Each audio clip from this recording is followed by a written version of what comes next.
महागणपतिं मनसा स्मरामि महागणपतिं మనసా స్మరామి. TR creations family అందరికీ నా హృదయపూర్వక ధన్యవాదాలు. అలాగే మీనరాశి ఫ్యామిలీ అందరికీ కూడా ప్రత్యేకించి వెల్కమ్. సో మీనరాశి వారికి సంబంధించి గురువు గారు మిథున రాశిలోకి సంచారం మొదలు పెట్టడం ఎటువంటి ఫలితాన్ని ఇవ్వబోతూ ఉంది. ఇక్కడ మనం చూసినట్టయితే మీనరాశి వారికి గురువు గారు చతుర్థ స్థానంలో సంచారం మొదలు పెట్టబోతున్నారు మే 15వ తారీఖు నుంచి కూడా. So Jupiter is the planet of expansion. ఎక్కడుంటే ఆ హౌస్ని ఆయన ఎక్స్పాండ్ చేస్తారు. Jupiter is the planet of hope. ఎక్కడుంటే అక్కడ ఆయన ఒక ఆశావాదాన్ని, ఆప్టిమిస్టిక్ ప్లానెట్ కాబట్టి అక్కడ ఒక ఆశావాదాన్ని, ఒక హోప్ని క్రియేట్ చేస్తారు. మీనరాశికి గురు భగవానుడు రాశ్యాధిపతి. రాశ్యాధిపతి చతుర్థ స్థానంలోకి వెళ్తూ ఉన్నాడు. ఇక్కడ 4th హౌస్ అనేది సుఖస్థానం. 4th house is your inner peace, మీ మానసిక ప్రశాంతత అండ్ యువర్ హ్యాపీనెస్ ముఖ్యంగా. సో ఎప్పుడైతే రాశ్యాధిపతి అయిన గురుడు ట్రాన్సిట్లో చతుర్థ స్థానంలోకి వెళ్తూ ఉన్నారో 4th house is relaxment. So మనం ఎంత పీస్ఫుల్గా, ఎంత మనశ్శాంతిగా ఉన్నాం అనేది రిప్రజెంట్ చేసేది 4th హౌస్. ఇది గురువు గారు లాంటి ఒక ప్లానెట్ 4th హౌస్లోకి, పైగా రాశ్యాధిపతిగా చతుర్థ స్థానంలోకి రావటం, ఇక్కడ ముఖ్యంగా మనం చూసినట్టయితే కనుక ఈ 4th హౌస్లో గురువు గారి యొక్క ట్రాన్సిట్ ముఖ్యంగా హోమ్ ఎన్విరాన్మెంట్కి సంబంధించి, డొమెస్టికల్ ఎన్విరాన్మెంట్ మీద ఫస్ట్ దాని యొక్క ప్రభావం అనేది చూపిస్తుంది. ఎప్పుడైతే గురు భగవానుడు డొమెస్టికల్ కంఫర్ట్స్ అయిన ఈ యొక్క 4th హౌస్లోకి గురుడు వచ్చారో, ఇక్కడ డెఫినెట్గా గురుడు లాంటి ఒక రాశ్యాధిపతి చతుర్థ స్థానంలోకి రావటం, increasing of your fixed assets. Fixed అసెట్స్ని ఇంక్రీజ్ చేయడానికి గురుడు చాలా ట్రై చేస్తాడు ఇక్కడ. అలాగే ఎవరికైతే ఇక్కడ వెహికల్స్ కావచ్చు, వాహనాలు కావచ్చు, మీ వాహనాలు కొనుక్కుందాం అనుకున్న వాళ్ళకి Jupiter is the planet of expansion. అక్కడ ఒకటి ఉంటే దాన్ని 2 చేస్తాడు. సో కాబట్టి 4th హౌస్ అనేది ముఖ్యంగా మనకి వెహికల్ కంఫర్ట్స్ కావచ్చు, డొమెస్టికల్ కంఫర్ట్ కావచ్చు, ఏదైనా.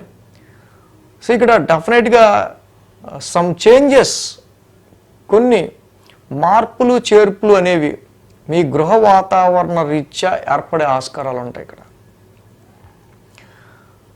సో ఎప్పుడైతే గురుడు ఇక్కడ చతుర్థ స్థానంలో ఉంటాడో డెఫినెట్గా డొమెస్టికల్ కంఫర్ట్కి సంబంధించి, ముఖ్యంగా హౌస్ ఎన్విరాన్మెంట్, హోమ్ ఎన్విరాన్మెంట్కి సంబంధించిన విషయాల్లో కొన్ని మార్పులు చేర్పులు శుభగ్రహం గురుడు ఉండటం వల్ల తీసుకొచ్చే ఆస్కారాలు ఉంటాయి. సో ఎప్పుడైతే ఈ 4th హౌస్ అనేది ముఖ్యంగా your emotion, expansion planet Jupiter ఎప్పుడైతే ఇక్కడ 4th హౌస్లోకి వస్తాడో, ఎప్పుడు లేనిది ఎందుకంత ఎమోషన్ అవుతున్నావు అన్నట్టుగా పరిస్థితులు ఉంటూ ఉంటాయి ఇక్కడ. డెఫినెట్గా అసలు మాకు వెహికల్ లేదనుకున్న వాళ్ళకి ఆయన వెహికల్ తప్పకుండా కొనిస్తాడు. ఆల్రెడీ ఒక వెహికల్ ఉందన్న వాళ్ళకి దాన్ని డబల్ చేస్తాడు. Jupiter is the planet of expansion అనుకున్నాం కదా. సో చిన్న ఇంట్లో ఉన్న వాళ్ళు పెద్ద ఇంట్లోకి మారే ఆస్కారాలు ఉంటాయి. సో ఇలా గురు భగవానుడు 4th హౌస్ రిలేటెడ్గా ఇక్కడ ముఖ్యంగా ఫిక్స్డ్ అసెట్స్ మీద, మీ డొమెస్టికల్ కంఫర్ట్స్ మీద, వీటి మీద ఎక్కువ ప్రభావాన్ని చూపే ఆస్కారాలు ఉంటాయి. సో ఎప్పుడైతే ఇక్కడ గురువు గారి ఆస్పెక్ట్ కూడా మనం చూస్తే కనుక 8th హౌస్ మీద ఆయన direct aspect, 5th aspect, 4, 5, 6, 7, 8th house మీద ఉంటాం.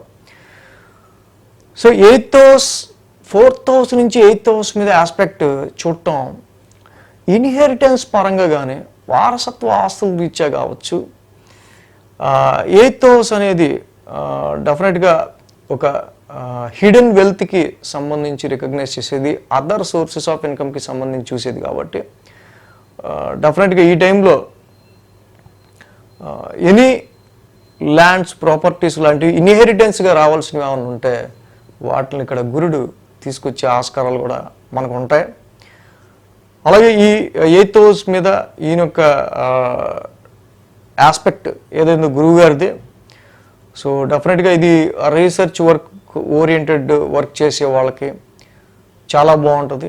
రీసెర్చ్ ఓరియంటెడ్గా వర్క్ చేస్తూ ముందుకు వెళ్ళడానికి, ఏదో ఒక విషయం గురించి బాగా డీప్గా తెలుసుకునే వాళ్ళకి, అంటే మెడిసిన్ చదివే వాళ్ళకి కానీ, ఫార్మా రంగంలో ఉన్న వాళ్ళకి కావచ్చు, సో కొన్ని ఫార్ములాస్ కనిపెట్టే వాళ్ళకి సంబంధించి కావచ్చు, కొన్ని research theories, occult knowledge, same ఇలా ఆస్ట్రాలజీకి సంబంధించి కావచ్చు, ఇలా కొన్ని శాస్త్రాలకు సంబంధించిన విషయాల్లో కావచ్చు. సో 8th హౌస్ మీద జూపిటర్ ఆస్పెక్ట్ ఉండటం అనేది ఎక్కువ అక్కడ ఇంట్లో ఉంటూ ఈ యొక్క రీసెర్చ్ని చేసే ఆస్కారాలు కూడా ఎక్కువ ఉంటాయి. అలాగే 8th హౌస్ మీద Jupiter aspect, 8th house is the sudden wealth actually. So అలాగే అదర్ సోర్సెస్ ఆఫ్ ఇన్కమ్కి సంబంధించిన విషయాలు కాబట్టి డెఫినెట్గా improve some other sources of income కూడా పెంచే ఆస్కారాలు జూపిటర్ 4th హౌస్ మీద ఉంటుంది. అంటే ఇన్హెరిటెన్స్, వారసత్వంగా రావాల్సిన ఆస్తులు ఏమన్నా కూడా ఉండుంటే అవి ఈ టైంలో నడుస్తుంటే తప్పకుండా అవి కూడా ఆయన ఇప్పించే ఆస్కారాలు ఉంటాయి. ప్రాపర్టీస్ రిలేటెడ్గా ఇన్హెరిటెన్స్, వారసత్వ ఆస్తులు. ఇంకా అద్భుతమైన ఆస్పెక్ట్ ఏంటంటే గురువు గారు డైరెక్ట్ ఆస్పెక్ట్ 10th హౌస్ మీద. 10th house is his own house. రాశ్యాధిపతి గురుడే, ఆయన 10th హౌస్ కూడా ఆయనదే, ఆయన ఇంటిని ఆయనే చూసుకుంటున్నాడు. సో ఎప్పుడైతే రాశ్యాధిపతి అయిన గురుడు 10th హౌస్ అంటే 10th హౌస్ని చూస్తూ ఉన్నారో తప్పకుండా ఒక ప్రమోషన్ కానీ, ఒక రికగ్నైజేషన్ కానీ, ఒక రెస్పాన్సిబిలిటీ ఓరియంటెడ్ బాధ్యతలు కానీ మీకు ఇక్కడ వచ్చే ఆస్కారాలు ఈ యొక్క ట్రాన్సిట్లో గురువు గారు 10th హౌస్ మీద ఆస్పెక్ట్ ఉండటం వల్ల ఉండే ఆస్కారాలు ఉన్నాయి. ఎవరికైతే జాబు లేదో, జాబు లేని వాళ్ళకి కూడా 4th హౌస్ నుంచి 10th హౌస్ మీద జూపిటర్ ఆస్పెక్ట్ ఉంది కాబట్టి డెఫినెట్గా ఇక్కడ ఆయన మీ యొక్క కెరీర్లో, ప్రొఫెషన్లో తప్పకుండా సమ్ పాజిటివ్ చేంజెస్ అనేవి ఆయన ఇంటిని ఆయనే చూసుకుంటున్నారు. కాబట్టి ప్రొఫెషనల్గా ఇన్ దిస్ 1 year గురుడు ఉండే ఈ 1 సంవత్సరం కూడా డెఫినెట్గా చాలా వరకు కూడా మీకు మంచి పాజిటివ్ రిజల్ట్స్, ఆయన ఉద్యోగం లేని వాళ్ళకి ఉద్యోగం ఇవ్వటం, ఉద్యోగం ఉన్న వాళ్ళకి ఒక మంచి ప్రమోషన్ లాంటివి, రికగ్నేషన్ లాంటివి, అలాగే కొంచెం రెస్పాన్సిబిలిటీస్ ఉన్న మంచి పొజిషన్ లాంటిది ఇవ్వటం కూడా ఇక్కడ జరుగుతుంది. అలాగే ఎప్పుడైతే గురువు గారు ఈ యొక్క ఈయన ఆస్పెక్ట్ మనకి 9th ఆస్పెక్ట్ 12th హౌస్ మీద ఉందో, ఇది మనం మెయిన్గా డిస్కస్ చేసుకోవాల్సిన విషయం. రాహు ఆల్రెడీ వచ్చి 12th హౌస్లో కూర్చున్నాడు. మే 15వ తారీఖు నుంచి రాహు ఆల్రెడీ వచ్చి ఇక్కడ 12th హౌస్లో కూర్చున్నారు. అనవసరమైన ఖర్చులు, అనవసరమైన సైకలాజికల్ డిస్టర్బెన్సెస్, ఒక ఎందుకో తెలియదు కానీ నైట్ టైం ఓవర్ నైట్ ఏదో ఒక దేని గురించో ఆలోచించినట్టుగా అలాగా ఉండే పరిస్థితులు ఇలాంటివి. బట్ అది రాహుకేతువుల ట్రాన్సిట్ గురించి చెప్పుకుందాం మనం తర్వాత. బట్ రాహు వ్యయ స్థానంలో ఎనీ నెగిటివ్ చేయడానికి రాహు ఉన్నట్టయితే over expenses, unnecessary expenses, sleepless nights, లేకపోతే డిస్టర్బ్డ్ స్లీప్, ఇలాంటివి. ఇక్కడ గురువు గారు ఆస్పెక్టింగ్ 12th హౌస్, మీ రాశ్యాధిపతి గురుడే వ్యయ స్థానాన్ని చూస్తున్నారు. ఆ రాహుని, వ్యయ స్థానంలో ఉన్న రాహుని ఆయన ఆస్పెక్ట్ చేయడం వల్ల అన్నెసరీగా రాహు అన్నెసరీ ఎక్స్పెన్సెస్ చేయించిన రాహు వల్ల 12th హౌస్లో రాహు వల్ల ఎనీ లాసెస్ ఆర్ ఎక్స్పెన్సెస్ ఏర్పడే ఆస్కారాలు ఉన్నా, బట్ మీ రాశ్యాధిపతి గురుడి యొక్క ఆస్పెక్ట్ వ్యయ స్థానం మీద రాహు మీద ఉండటం వల్ల తప్పకుండా మీకు తెలియకుండానే ఎన్నో నెగిటివ్ ఎక్స్పెన్సెస్, నెగిటివ్ లాసెస్ నుంచి మీరు బయటపడే ఆస్కారాలు ఉంటాయి.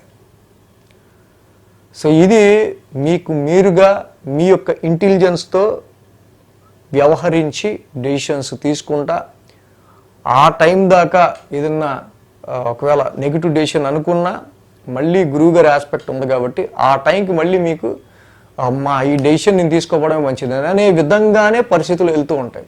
సో డెఫినెట్గా అనేకమైన అన్నెసెసరీ ఎక్స్పెన్సెస్ లాసెస్ నుంచి గురువుగారి వీక్షణ రాహు మీద ఉండటం వల్ల మీరు బయటపడే ఆస్కారాలు మీనరాశి వాళ్ళకి చతుర్థంలో గురు సంచారం వల్ల ఉంది. ఇక్కడ ఈ విధంగా గురు భగవానుడు హోమ్ అట్మాస్ఫియర్ని, మీ ఫిక్స్డ్ అసెట్స్ని, ప్రాపర్టీస్ని పెంచుతూ ఉద్యోగంలో ఒక మంచి రోల్ని, రెస్పాన్సిబిలిటీని ఇస్తూ, అలాగే ఏథోస్ రిలేటెడ్గా కొంచెం మెంటల్ స్ట్రెస్ని, మెంటల్ ప్రెషర్ని కూడా ఇస్తాడు. రీసెర్చ్ వర్క్ అంటే డిగ్ ద డీప్, తలకాయ పెట్టి ఆలోచించాలి, అలాంటివి కూడా సేమ్ ఇందా చెప్పినట్టు వారసత్వాస్తులను కూడా ఇచ్చే ఆస్కారాలు ఉంటాయి. ఇక 12th హౌస్ మీద గురువు గారి ఆస్పెక్ట్ ఏదైతే ఉందో స్పిరిచువలిజాన్ని పెంచడం. రాహు 12th హౌస్లో పిచ్చి పిచ్చి ఆలోచన వస్తాడు. పిచ్చి పిచ్చి ఆలోచన ఎందుకు? పిచ్చి పిచ్చి ఆలోచన వచ్చిందా, చక్కగా నువ్వు కూర్చొని ఈ పని చేయి, మెడిటేషన్ చేయి, చక్కగా ప్రాణాయామం చేయి, ధ్యానం చేయి. రాహు వ్యయ స్థానంలో చేసే అనేకమైన నెగిటివ్ ఎక్స్పెన్సెస్ని గురువు గారు ఒక చారిటీ ద్వారా, ఒక డొనేషన్ ద్వారా వాటిని ఆ నెగిటివ్ని ఇటువైపు మళ్ళిస్తూ 12th house is also the house of spiritualism, charities and donations, higher spiritualism and also expenses losses. But ఇక్కడ పాజిటివ్ వేని మాత్రమే మీకు అందిస్తూ గురువు గారు చతుర్థ స్థానంలో ముందుకెళ్తూ ఉంటారు. బట్ అంతా గురువు గారు చతుర్థ స్థానంలో ఉండటం ఇక్కడ మానసిక పరంగా ఆన్ అండ్ ఆఫ్గానే ఉంటుంది. ఇవాళ హ్యాపీగా ఉన్నాం అంటే రేపు పొద్దున ఏదో కొంచెం మళ్ళీ డల్గా ఉంటాం. అలా హ్యాపీనెస్ అనేది కేంద్రాధిపత్య దోషం వల్ల ఆన్ అండ్ ఆఫ్గా ఉంటుంది. కానీ సవారీని చెయ్యాల్సిందే, ఇక దిగలేం అన్నట్టుగా ముందుకు వెళ్ళాల్సిన పరిస్థితులు ఏర్పడుతూ ఉంటాయి. దానికి తగ్గట్టు కాలంతో వెళ్ళిపోతుంటారు. సో అదే నెమ్మదిగా మీ లైఫ్లో ఈ టైం పీరియడ్ కొంచెం ఈ రకమైన హ్యాపీనెస్లో ఆన్ అండ్ ఆఫ్ని ఇస్తూ ఉన్న హ్యాపీనెస్లో, బట్ చివరికి మాత్రం గురు భగవానుడు 4th హౌస్ రిలేటెడ్గా ఫిక్స్డ్ అసెట్స్, ప్రాపర్టీస్ని తప్పకుండా ఎక్స్పాండ్ చేసే ఆలోచనలు మాత్రం మీకు ఇస్తాడు. So thanks for watching TR creations. ధన్యవాదాలు. ఈ వీడియో కనుక మీకు నచ్చినట్లయితే లైక్ చేయండి, షేర్ చేయండి. మరిన్ని అప్డేట్స్ కోసం సబ్స్క్రైబ్ చేయడం మాత్రం మర్చిపోకండి.